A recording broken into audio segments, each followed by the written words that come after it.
ప్రకాశం barrage వద్ద వరద నీరు ఉధృతంగా ప్రవహిస్తోంది. తాడేపల్లి సీతానగరం ప్రకాశం బ్యారేజ్ పై నుండి వస్తున్న వరద నీరు రాకతో పరిస్థితి ప్రమాదభరితంగా మారింది. ఇప్పటికే ప్రకాశం బ్యారేజ్ వద్దకు 7 లక్షల క్యూసెక్కుల వరద నీరు చేరుకుంది. రెండవ ప్రమాద హెచ్చరిక జారీ చేశారు.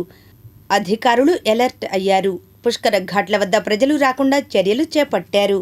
నదీ పరివాహక ప్రాంతాలైన కిర్రావూరు, ప్రాతూరు, గుండెమెడ, కరకట్ట ప్రాంతాలకు వరద ప్రవాహం చేరడంతో బెండ, కంద, బొప్పాయి, పసుపు, వరి పంటలు నీట మునగడంతో రైతులు ఆందోళన చెందుతున్నారు.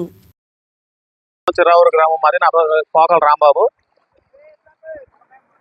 చిరావూరు గ్రామంలో ఏటా ప్రతి సంవత్సరానికి ఒకసారి ఈ కృష్ణమ్మ తల్లి ఒకరి రూపం దాల్చుతుంది మా ఊరు మీద.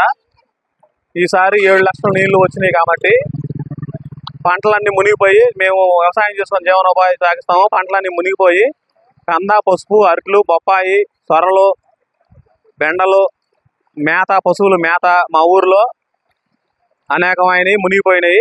ప్రభుత్వం, రెవెన్యూ వాళ్ళు స్పందించి ఈ గేదెలకి, ఈ పంట నష్టపోయిన వారికి నష్టపరిహారం చెల్లించవలసిందిగా కోరుకుంటున్నాము.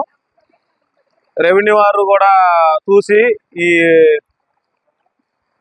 ఎకరానికి వచ్చేసి ఎంత దిగుబడి వెళ్ళిద్దో, పసుపుకి 52,000 వేసారు పోయినసారి. ఈసారి మరి ఎంత వేస్తారో చూసి బంతులు, మేతలకు, పశువులకు దానా కూడా ఇవ్వాలని ప్రభుత్వాన్ని డిమాండ్ చేస్తున్నాం. పశువుల దానా మా ఊళ్ళో 400 కోరుకుంటున్నాం. మా ఊళ్ళో 400-500 గేదెలు ఉన్నాయి. వాటికి మేత మునిగిపోయింది. ప్రభుత్వం వారు స్పందించి పశువుల దానా ఏర్పాటు చేస్తారని కోరుకుంటున్నాము. గేదెలు మెప్పుకుంటున్నామండి. పశువులు ఇక పంట వేసామండి. పంట కూడా నష్టపోయాము చాలా.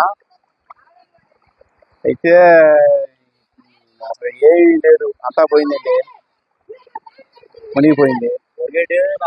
4 ఎకరాల ఒరిగిడి పోయిందండి. పశువులు లేదు, మాకు న్యాయం చేయాలండి.